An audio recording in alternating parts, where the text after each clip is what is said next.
Live പോട്ടുണ്ടോ Mataji? Live വന്നു പ്രഭുജി. ശരി, ആയിരിക്കും. അപ്പൊ എല്ലാവർക്കും ഒരു മിനിറ്റ് കേട്ടോ. എല്ലാവർക്കും ശ്രീ ശ്രീ രാധാഗോവിന്ദ ടെമ്പിൾ മാംഗ്ലൂരിന്റെ 18 ദിവസത്തെ കോഴ്സിലേക്ക് സ്വാഗതം. ഹരേ കൃഷ്ണ. എൻ്റെ പേര് ഇന്ദ്രനാഥ് ചൈതന്യദാസ് എന്നാണ്. ഹരേ കൃഷ്ണ. അപ്പൊ നമുക്ക് ക്ലാസ്സിലേക്ക് എടുക്കാം. ആദ്യം നാം ജപിച്ചാൽ ഓ അജ്ഞാനതിമിരാന്തസ്യ ജ്ഞാനാഞ്ജനശലായ ചക്ഷുരുന്മീലിനം യേന തസ്മൈ ശ്രീഗുരവേ നമഃ. ശ്രീ ചൈതന്യമനോഭീഷ്ടം സ്ഥാപിതം യേന ഭൂതലേ കഥാമഹ്യം തഥാ വിക്ഷപദാന്തികം വന്ദേഹം ശ്രീഗുരു ശ്രീധപദ മലം ശ്രീഗുരുവൈഷ്ണവ ശ്രീരൂപം സ്വാഗജാതം സർവന രഘുനാഥവീതം തം സജീവം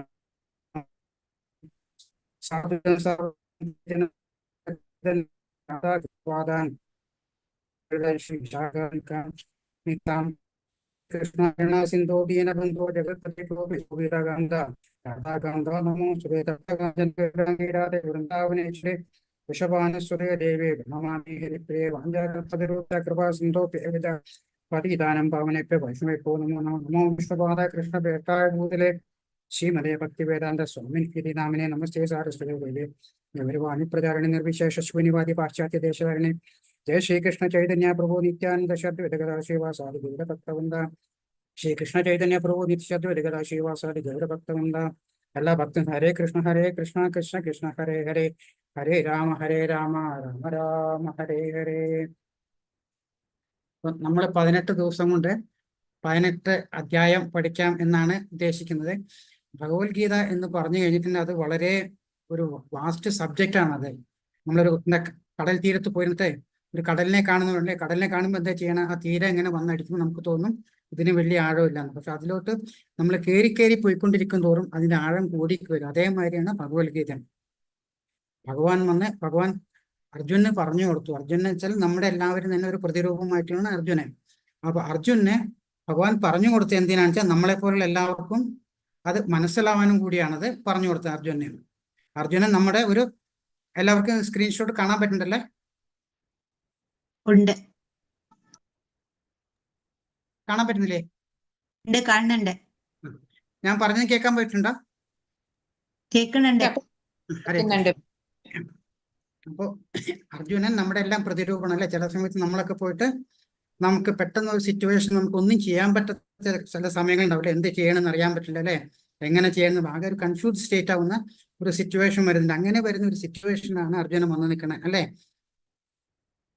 കുരുക്ഷേത്ര യുദ്ധം, ഇവരുടെ വനവാസം എല്ലാം കഴിഞ്ഞ് വന്നിട്ട് ശ്രീകൃഷ്ണൻ ഇവരുടെ ദൂതനായിട്ട് പോകുന്നുണ്ട് പാണ്ഡവരുടെ. എന്നിട്ട് പലവരും ചോദിച്ച് അവസാനം ഒന്നും സമ്മതിക്കാണ്ടായപ്പോഴാണ് വേറെ ഒന്നും രക്ഷയില്ല എന്ന് പറഞ്ഞിട്ട് യുദ്ധം ചെയ്യാന്ന് വന്നിരുന്നില്ല. അങ്ങനെ ഒരു യുദ്ധത്തളത്തിൽ നിൽക്കുന്ന ആ സമയത്താണ് അർജുനന്റെ ഒരു കൺഫ്യൂഷൻ വരുന്നത്. അതാണ് ആദ്യത്തെ അധ്യായം തന്നെ തുടങ്ങുന്നത്. എന്താണ്? അർജുന വിഷാദയോഗം എന്ന് പറയുന്നത്. ആ ഒരു വിഷാദത്തിൽ ഇരുന്നു കൊണ്ടുള്ള ഒരു സ്റ്റേജിലാണ് അർജുനൻ നിൽക്കുന്നത്. ആ ഇരിക്കുന്ന അർജുനെ എങ്ങനെയാണ് ഭഗവാൻ ഓരോ കാര്യങ്ങൾ പറഞ്ഞ് ഉപദേശങ്ങൾ കൊടുത്ത് എങ്ങനെ അർജുനന്റെ ആ വീര്യം തിരിച്ചെടുത്തിട്ട് അർജുനെ കൊണ്ട് പിന്നെ അർജുനെ കൊണ്ട് യുദ്ധം ചെയ്യിപ്പിക്കാൻ വേണ്ടി ഉപദേശിച്ചു എന്ന് പലരും പറയുന്നത് തെറ്റാണ്. കാരണം ബേസിക്കലി എന്താ വരുന്നത് വെച്ചാൽ നമ്മുടെ ഓരോരുത്തർക്കും ഓരോ ധർമ്മം പറഞ്ഞിട്ടുണ്ട്. ആ ധർമ്മം ചെയ്യുക എന്നുള്ളതാണ് നമ്മുടെ ഏറ്റവും വലിയ ഭഗവാനോടുള്ള യജ്ഞം എന്ന് പറയുന്നത്. അപ്പൊ ആ ധർമ്മം ചെയ്യാനായിട്ട് അർജുനൻ എന്ന് പറഞ്ഞ ഒരു ക്ഷത്രിയനാണ്. അപ്പൊ അർജുനന്റെ ധർമ്മം എന്ന് പറഞ്ഞാൽ ക്ഷത്രിയ ധർമ്മമാണ്. അതായത് രാജ്യത്തെ രക്ഷിക്കുക അല്ലെ, രാജ്യഭരണം രാജ്യത്തെ രക്ഷിക്കുക എന്നുള്ള അർജുനന്റെ. അപ്പൊ ആയിരിക്കുന്ന സിറ്റുവേഷനിൽ അർജുനൻ വന്നതാണ് യുദ്ധം ചെയ്യാനായിട്ട്. അപ്പൊ അങ്ങനെ ചെയ്യുന്ന ആ ധർമ്മം ചെയ്യാണ്ടിരിക്കുന്ന ഒരാളെ എങ്ങനെ ധർമ്മത്തിലേക്ക് തിരിച്ചു കൊണ്ടുവരാം എന്നുള്ള കാര്യമാണ് ഇവിടെ പാപ്പം. അല്ലാണ്ട് ഒരിക്കലും അർജുനെ പറഞ്ഞ് ആൾക്കാർ പറഞ്ഞ് യുദ്ധം ചെയ്യാൻ അർജുനെ ചെയ്യുന്നത്, അർജുനെ കൊണ്ട് ധർമ്മം ചെയ്യിപ്പിക്കുക, അർജുനന്റെ കർമ്മം ചെയ്യിപ്പിക്കുക ചെയ്യുന്നത്. അപ്പൊ അതിന് വേണ്ടിയിട്ട് ഭഗവാൻ പല കാര്യങ്ങൾ ഉപദേശിച്ചു കൊടുക്കുന്നുണ്ട്. അതാണ് ഭഗവത്ഗീതയായിട്ട് വരുമ്പോൾ ഭഗവത്ഗീത പറഞ്ഞു കൊടുക്കുന്ന ആരാണ്? ഭഗവാൻ കൃഷ്ണനാണ് പറഞ്ഞു കൊടുക്കുന്നത്. എവിടെ സമയത്ത്? യുദ്ധക്കളത്തിൽ വന്നിട്ട്. ആർക്കാണ് പറഞ്ഞു കൊടുക്കുന്നത്? അർജുനൻ ആരാണ്? അതും ഇനി വരുന്ന ഇതിൽ പറയുന്നുണ്ട്. ഭഗവാൻ പറയുന്നുണ്ട് അർജുനൻ ഞാൻ തന്നെയാണ് അർജുനൻ എന്ന് പറയുന്നത്. അദ്ദേഹം എഴുതിയത് ആരാണ്? വ്യാസദേവനാണ് അല്ലെ. വ്യാസദേവനും ഞാൻ തന്നെയാണെന്ന് ഭഗവാൻ വരുന്ന അധ്യായങ്ങൾ പറയുന്നത്. അപ്പൊ പറഞ്ഞതും ഭഗവാനാണ്, കേട്ടതും ഭഗവാനാണ്. അത് രചിച്ച് പുസ്തക രൂപത്തിലാക്കിയിട്ട്, പുസ്തക രൂപമല്ല താളിവല ഗ്രന്ഥങ്ങളുടെ രൂപത്തിലാക്കി നമ്മളെ പോലുള്ള ഈ കലിയുഗത്തിലുള്ള ആൾക്കാർക്ക് തരുന്ന അതും ഭഗവാൻ തന്നെയാണ് പറയുന്നത്. അപ്പൊ ചില ആൾക്കാർ പലവരും ചോദിക്കുന്നുണ്ട്, കാരണം അല്ല ഭഗവാൻ അർജുനനെ യുദ്ധക്കളത്തിൽ വെച്ച് പറഞ്ഞു കൊടുത്തു. അപ്പൊ എന്തുണ്ടായി? വ്യാസദേവൻ രചിച്ചു, അത് തെറ്റായിക്കോട്ടെ, വ്യാസദേവന്റെ അവിടെ കൂട്ടിച്ചേർത്തു എന്നൊക്കെ ചോദിക്കുന്നുണ്ട്. പക്ഷെ അതൊക്കെ വെറും ആൾക്കാർ വിവരമില്ലാത്തതുകൊണ്ട് പറയാണ്. കാരണം വെച്ചാൽ പറഞ്ഞതും ഭഗവാനാണ്, കേട്ടതും ഭഗവാനാണ്, അത് രചിച്ചതും ഭഗവാനാണ്. അപ്പൊ ഒരിക്കലും അതിനൊരു തെറ്റ് വരുന്ന പ്രശ്നമേ വരുന്നില്ല. ഹരേ കൃഷ്ണ. അപ്പൊ അത് പറഞ്ഞുകൊണ്ട് നമുക്ക് ഭഗവത്ഗീതയിലേക്ക് കിടക്കാമോ? ഭഗവത്ഗീത ഇവിടെ 3 ഇതായിട്ട് പറയുന്നുണ്ട്. ആദ്യം നമുക്ക് വേണ്ടി ഭഗവത്ഗീത ആരാ പറഞ്ഞു തരുന്നുള്ളത്? നമ്മുടെ ഗുരു പരമ്പരയിലുള്ള ആൾക്കാരെ. അത് കഴിഞ്ഞിട്ട് ഭഗവത്ഗീതയുടെ മഹാത്മ്യം പറയുന്നുണ്ട്. അത് കഴിഞ്ഞിട്ട് ഭഗവത്ഗീതയെ പറ്റി പിന്നെ പറയുന്നുണ്ട്. ഹരേ കൃഷ്ണ. ഒരൊറ്റ മിനിറ്റ് കേട്ടോ.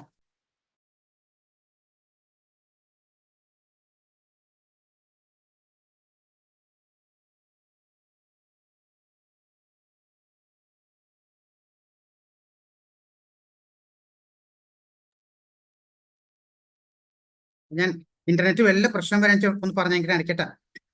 പറയാം പ്രഭുജി.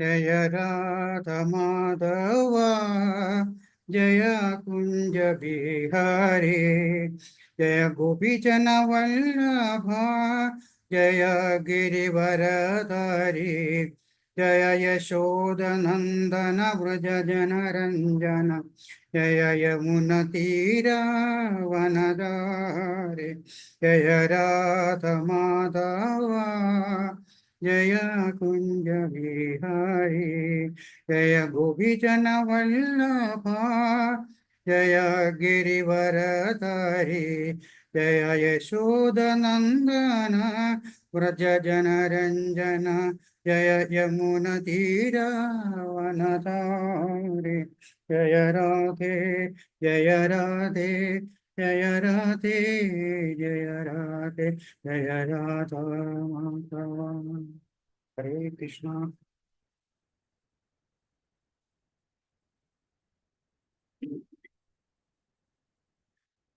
ഇവിടെ കാണിക്കുന്ന പ്രഭുപാദരുടെ പിക്ചറാണ്. പ്രഭുപാദരാണ് ഇസ്കോൺ സ്ഥാപിച്ചത്. പ്രഭുപാദരെ പ്രഭുപാദർ വളരെ ചെറുപ്പമായിരിക്കുന്ന സമയത്ത് ഗുരുവിനെ പോയി കാണുന്നുണ്ട് കൽക്കട്ടയില്. അപ്പൊ പറയുന്നതെന്ന് വെച്ചാല് ഇവിടെ ചെയ്തിട്ടൊന്നും കാര്യമില്ല, നിങ്ങൾ പോയിട്ട് വിദേശത്തെ രൂപത്തിൽ പോയിട്ട്, അതായത് പാശ്ചാത്യ ദേശത്ത് പോയിട്ട് ഇതെല്ലാം ഒന്ന് പ്രചരിപ്പിക്കൂ എന്ന് പറയും. പക്ഷെ പ്രഭുപാദർക്ക് പല കാര്യം കൊണ്ടും അത് ചെയ്യാൻ പറ്റില്ല. അങ്ങനെ പോയി അവസാനം 65-ാമത്തെ വയസ്സിൽ ഗൃഹഭരണമൊക്കെ ഉപദേശിച്ച് മക്കളെ ഏൽപ്പിച്ചിട്ട് പ്രഭുപാദർ 65-ാമത്തെ വയസ്സിൽ കുറച്ച് ഭാഗവതമായിട്ട് അമേരിക്കയ്ക്ക് പോവുക ചെയ്യുന്നത്. അമേരിക്കയ്ക്ക് പോയിട്ട് അവിടെ ചില ആൾക്കാരെയൊക്കെ പരിചയമുണ്ട്. പക്ഷെ വളരെ ഒരു ഷിപ്പിൽ കയറിയിട്ട് വളരെ കുറച്ച് പൈസയും കയ്യിൽ വെച്ചിട്ട് അവിടെ പോയി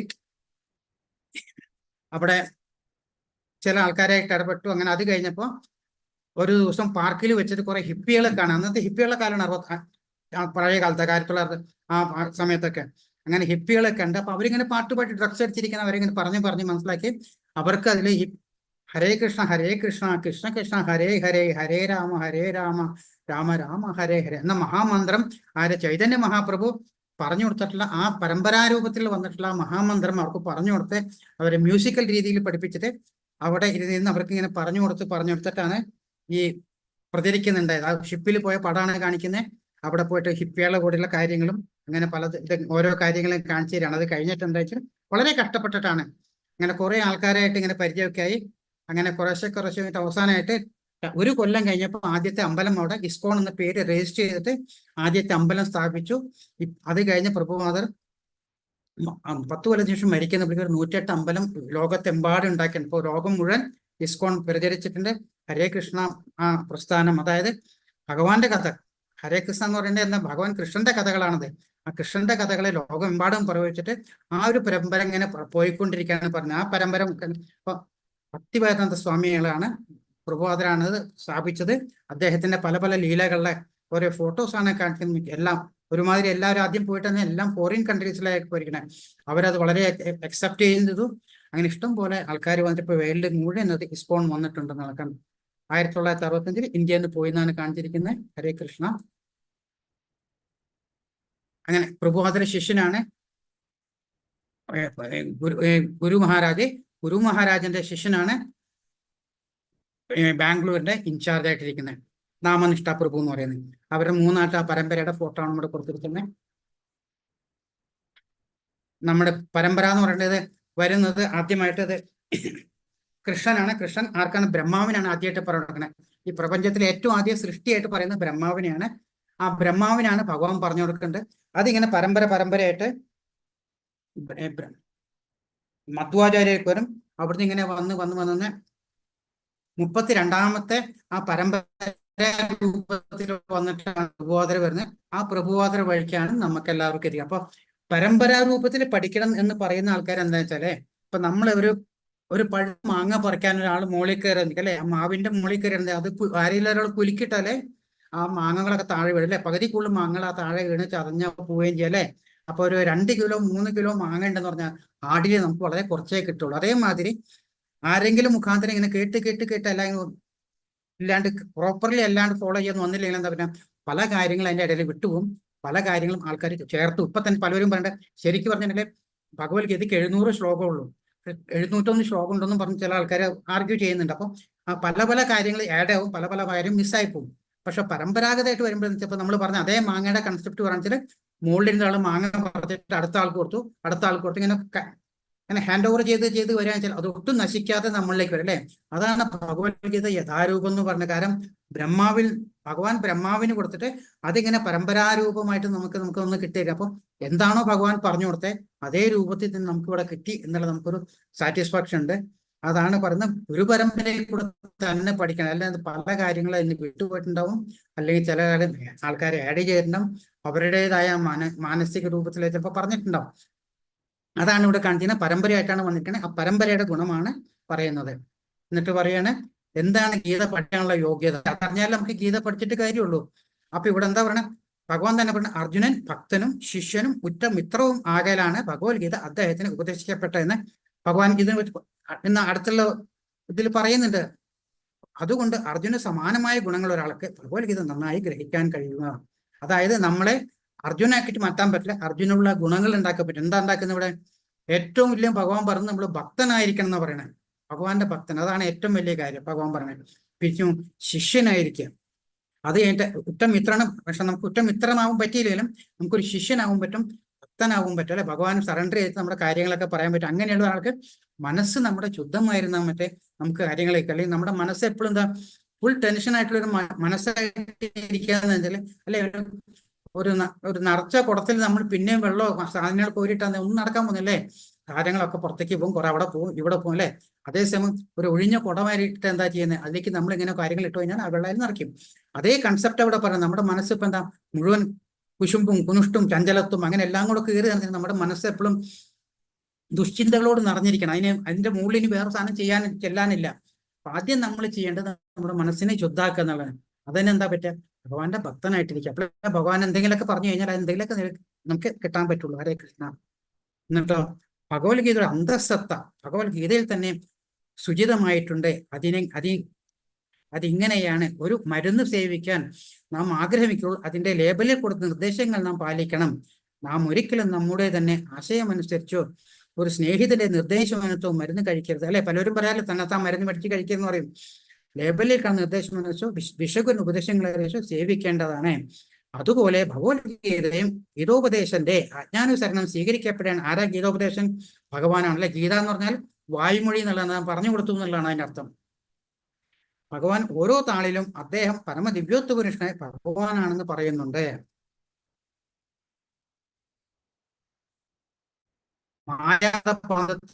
പാന്താവിലുള്ളത് ഭഗവാന്റെ രൂപമില്ല എന്നൊക്കെ പറഞ്ഞതിനെ പറ്റിയാണ് പറയുന്നത്.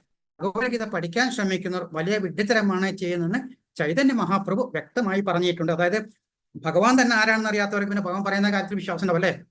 അപ്പൊ ഏറ്റവും ഒരു കാര്യമാണ് വിശ്വാസമാണ്. അത് സംശയം പാടില്ല എന്നാണ്. പ്രത്യേകിച്ച് ഭഗവാന്റെ കാര്യങ്ങളെ ഭഗവാൻ തന്നെ പറയുന്നുണ്ട്. അതായത് സംശയം ഒരു രോഗം മനസ്സിൽ വന്നു കഴിഞ്ഞാൽ അത് അസുര സ്വഭാവമാണെന്ന് പറയുന്നത്. കാരണം ഒരിക്കലും അത് വന്നു കഴിഞ്ഞാൽ ഭയങ്കര കഷ്ടമാണെന്ന് മാറാനായിട്ട്. ഇപ്പൊ ഇങ്ങനെ സംശയം. അപ്പോൾ ഏറ്റവും വേണം നമുക്ക് വിശ്വാസം വേണം. അപ്പൊ മായാവാദം എന്ന് പറഞ്ഞതിനെ പറ്റി കൂടുതലൊന്നും വിവരമില്ലാത്ത അല്ലെങ്കിൽ ഭഗവാനെ പറ്റിയും വിവരമില്ലാത്ത ഒരാൾക്കാരാണ് എന്താ അതില്ലാണ്ട് പിന്നെ പഠിക്കാൻ യാതൊരു കാര്യമില്ല.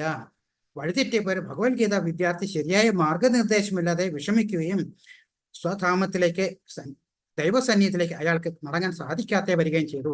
അതാ പറഞ്ഞ വാക്കിന്റെ അർത്ഥം ഞാൻ പിന്നീട് തന്നെ എക്സ്പ്ലെയിൻ ചെയ്തതാണ് കേട്ടോ. ഇവിടെ പറയുന്ന ഭഗവത്ഗീത മനുഷ്യ ജീവിതത്തിൽ ഒരു ലൈഫ് മാനുവലാണ്. ലൈഫ് മാനുവൽ വെച്ചാൽ എന്താ, യൂസർ മാനുവല്. നമ്മളിപ്പോ നമ്മൾ വാഷിംഗ് മെഷീൻ മേടിക്കാണ്ട്, ഫ്രിഡ്ജ് മേടിക്കാണ്ട്, TV മേടിക്കാണ്ട് അല്ലേ, ഇതൊക്കെ ചെയ്യുമ്പോൾ എന്താ, നമുക്കൊരു യൂസർ മാനുവൽ കിട്ടും. ആ യൂസർ മാനുവൽ എന്താ ചെയ്യുന്നത്, ആരാണോ അത് ഉപയോഗിക്കുന്നത് അവർക്ക് ആ വസ്തു എങ്ങനെയാണ് ശരിയായിട്ട് ഉപയോഗിക്കേണ്ടതെന്ന് അറിയാനായിട്ട് അതിന് എഴുതി വെച്ചിരിക്കണം അല്ലേ.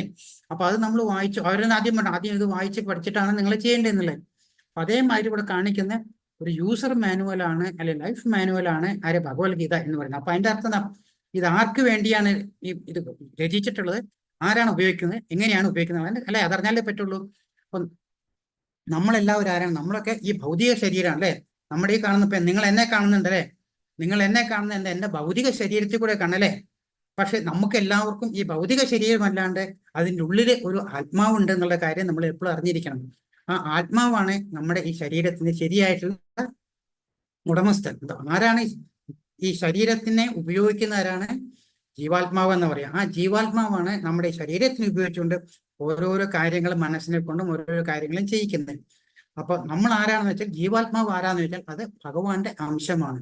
നമ്മളെല്ലാവരും ഭഗവാൻ ധാമത്തത് ഉണ്ടായിരുന്ന ആൾക്കാർ, ഭഗവാന്റെ കൂടെ നമ്മൾ ഭഗവാന്റെ സർവൻസ് ആയിട്ട് ഇരുന്ന ആൾക്കാരാണ്. പക്ഷെ ഏതോ ഒരു കാരണവശാലേ നമ്മുടെ മനസ്സിന്റെ ചാഞ്ചല്യം, നമ്മുടെ ജീവാത്മാവിന്റെ ചിന്താശക്തി മാറിക്കഴിഞ്ഞപ്പോ എന്ത് പറ്റി, നമ്മൾ ഈ നമ്മൾ പലപ്പോഴും ഭഗവാന് വേണ്ടി ഈ ഭൗതിക ലോകത്തിൽ വരെയും പോവും ചെയ്യണം ഭഗവാന്റെ. പക്ഷെ ഏതോ ഒരു സമയത്ത് നമുക്ക് ഈ ഭൗതിക ലോകത്തിൽ വന്നപ്പോൾ നമുക്ക് തിരിച്ചു പോകാനുള്ള മനസ്സുണ്ടായില്ല. എന്ത് പറ്റി, ഇവിടുത്തെ മായയിൽപ്പെട്ട് നമ്മളിവിടെ കിടന്നുപോയി എന്നുള്ളതാണ്. അപ്പൊ നമ്മുടെ ഒറിജിനൽ എവിടെയാ നമ്മൾ മറന്നുപോയി.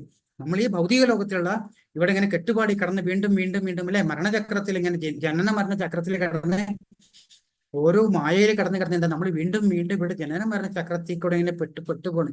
ഇവിടെ ഭഗവാൻ പറഞ്ഞത് 84 ലക്ഷം ജീവജാലങ്ങൾ ഉണ്ടെന്ന്. അപ്പൊ നമ്മുടെ കർമ്മത്തിനനുസരിച്ച് നമ്മൾ ഏതൊക്കെയോ ജന്മങ്ങളെടുത്ത് ഏതൊക്കെ മനുഷ്യനാ, പട്ടിയായിട്ടോ പൂച്ചയായിട്ടോ മരക്കിട്ടോ ഒക്കെ നമ്മൾ വന്നുകൂടാന്നില്ല, പന്നിയായിട്ടോ അല്ലെ കഴുതിയായിട്ടോ ഒക്കെ വരാം. അങ്ങ് ഏതോ ജന്മത്തിൽ നമ്മൾ ആ വഴി കൂടെയൊക്കെ വന്നിട്ടുണ്ട്. അപ്പൊ ഇപ്പൊ നമുക്ക് ഭഗവാന്റെ അല്ലെ മനുഷ്യജന്മം പുണ്യജന്മം എന്നാണ്. എന്താ കാര്യം എന്ന് വെച്ചാല്, നമ്മുടെ ഈ ജന്മം കിട്ടിക്കഴിഞ്ഞാലാണ് നമുക്ക് ബുദ്ധി ഉപയോഗിച്ചിട്ട് നമുക്ക് കാര്യങ്ങൾ മനസ്സിലാക്കാൻ പറ്റും. കാര്യങ്ങൾ മനസ്സിലാക്കുന്ന എന്താണ്, നമ്മളാണ് ഹൂവാമായി അല്ലെ എന്ന് മനസ്സിലാക്കി കഴിഞ്ഞിട്ട് എന്റെ തറവാട് ഏതാണ്, അത് ഭഗവത് ധാമത്തിലാണ് എന്ന് മനസ്സിലാക്കി നമുക്ക് ചെയ്യേണ്ട കാര്യം എന്താ, നമുക്ക് തിരിച്ചു പോവുക എന്നുള്ളത്. പക്ഷെ നമ്മുടെ ഈ കിടന്നുള്ള ചക്രത്തിൽ കിടന്ന് നമ്മൾ ഇഷ്ടം പോലെ കർമ്മങ്ങൾ ചെയ്തിട്ട്, നമ്മുടെ ശ്വാസം പോലും ഒരു കർമ്മമാണെന്ന് പറയാം. അപ്പൊ ഈ കർമ്മങ്ങളെല്ലാം ചെയ്യിച്ച് നമ്മൾ ഓരോന്ന് നമുക്കായിട്ട് ചെയ്യുമ്പോൾ ആ കർമ്മ കണക്കായിട്ട് മാറും. അതാണ് സഞ്ചിത കർമ്മം. അപ്പൊ സഞ്ചിയിൽ കയറ്റി നമ്മൾ കർമ്മക്കണക്കം കൊണ്ട് നടക്കുക ചെയ്യുന്നത്. അതനുസരിച്ച് നമ്മുടെ ഓരോ ജന്മങ്ങൾ ഉണ്ടായിക്കൊണ്ടിരിക്കാതെ. അപ്പൊ ഭഗവാൻ വരുന്ന, നമ്മൾ അവിടെ നിന്ന് വന്നപ്പോ, ഭഗവാൻ ധാമത്തിൽ നിന്ന് വന്നപ്പോ ഒരു കർമ്മക്കണക്കും ഇല്ലാണ്ടാവുന്നു. കാരണം അവിടെ കർമ്മമില്ല. കാരണം നമ്മൾ ചെയ്യുന്നതെല്ലാം ഭഗവാന് വേണ്ടിയാണ് ചെയ്യുന്നത്. അപ്പൊ അതിനെ നമ്മുടെ കർമ്മഫലം ഇല്ലാണ്ട് അവിടെ ജീവിക്കുന്നത്. കാരണം എല്ലാം ഭഗവാന് വേണ്ടിയാണ് ചെയ്യുന്നത്. അപ്പൊ ഇവിടെ വന്നിട്ട് ഉണ്ടാക്കിയ കർമ്മഫലങ്ങളോട് കൂടി തിരിച്ച് നമുക്ക് പോകാൻ പറ്റില്ല. അപ്പൊ നമുക്ക് എന്താ ചെയ്യേണ്ടത്, ആ കർമ്മഫലങ്ങളെ മാറ്റി ഫലങ്ങളില്ലാത്ത കർമ്മങ്ങളെ എങ്ങനെ ചെയ്ത് ഭഗവാനിലേക്ക് തിരിച്ചു പോകാം എന്നാണ് ഈ ഭഗവത്ഗീത നമ്മളെ പഠിപ്പിക്കുന്നത്. അപ്പൊ നമ്മൾ അതിനുവേണ്ടി യൂസ് ചെയ്യുന്നതാണ് ഈ ഭൗതിക ശരീരം വെച്ചുകൊണ്ടാണ് നമുക്ക് ചെയ്യാൻ പറ്റില്ല. കർമ്മം ചെയ്യിക്കാനുള്ള ഭൗതിക ശരീരം.